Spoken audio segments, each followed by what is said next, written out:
Ted, we had a deal. Why did I even go through this charade? Your mind's already made up. Well, mine wasn't the only one. I mean, come on, let's be honest. You were determined to have this baby from the very start.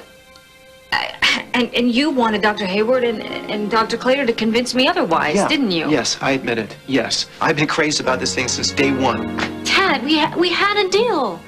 I mean, we weren't going to make any decisions until after the doctors told us the facts. I certainly kept my end of the bargain. Oh, come on, sweetheart. How can you possibly say that? You've been running around talking in plurals for a week. 2 days ago, I walk into the living room. You're standing there with Becca, practically planning a baby shower. Well, Becca was happy for me. I'm sorry, but it was nice to have somebody to share my happiness with, somebody who got excited about it. So much for neutrality. Of course. I'm thrilled, Ted. Of course. I wanted to buy out the whole baby department at Lacey's, but I didn't. I waited for the medical prognosis. I did. I waited.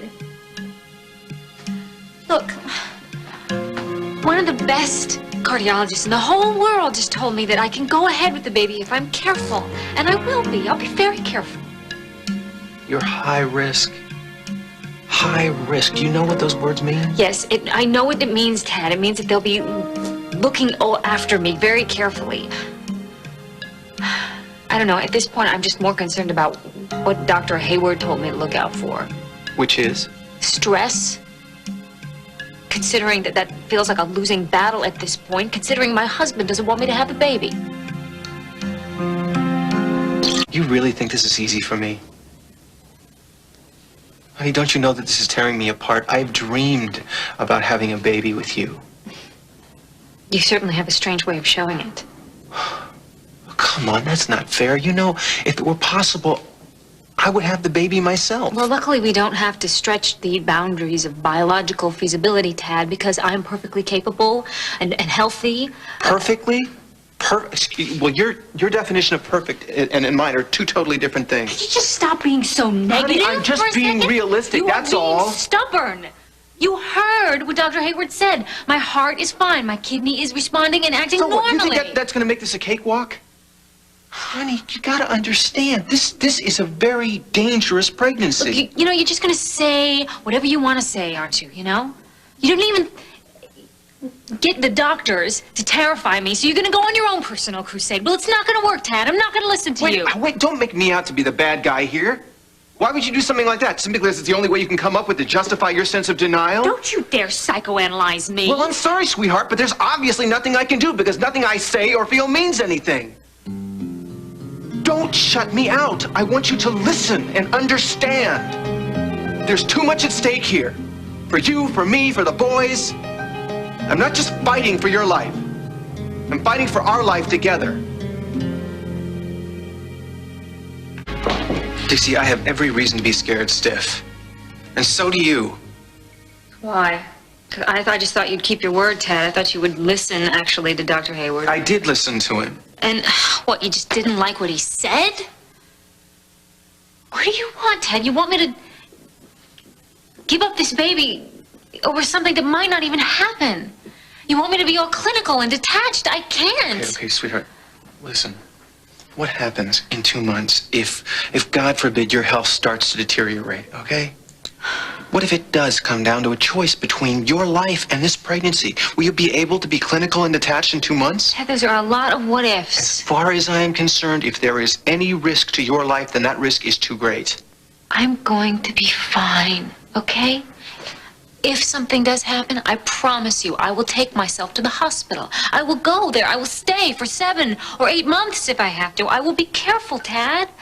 Come on, I have no intention of dying or losing this baby. Sweetie, you act like you have a choice. Or you're going to get some kind of advance warning. You're acting like it couldn't happen when you're driving the kids to camp or shopping in the grocery store or, God forbid, lying in bed next to me. Tad, you want me to stop living? Because that's what it sounds like. Did you hear yourself? That's it, isn't it? You've made up your mind. There's nothing I can say.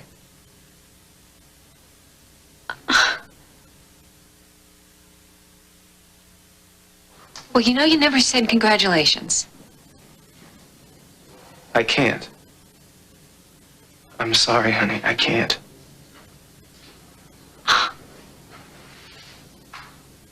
You know, It's like you've never even trusted me. Honestly, I don't know if you ever have.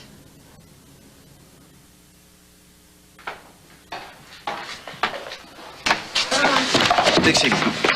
Dixie. Let her go.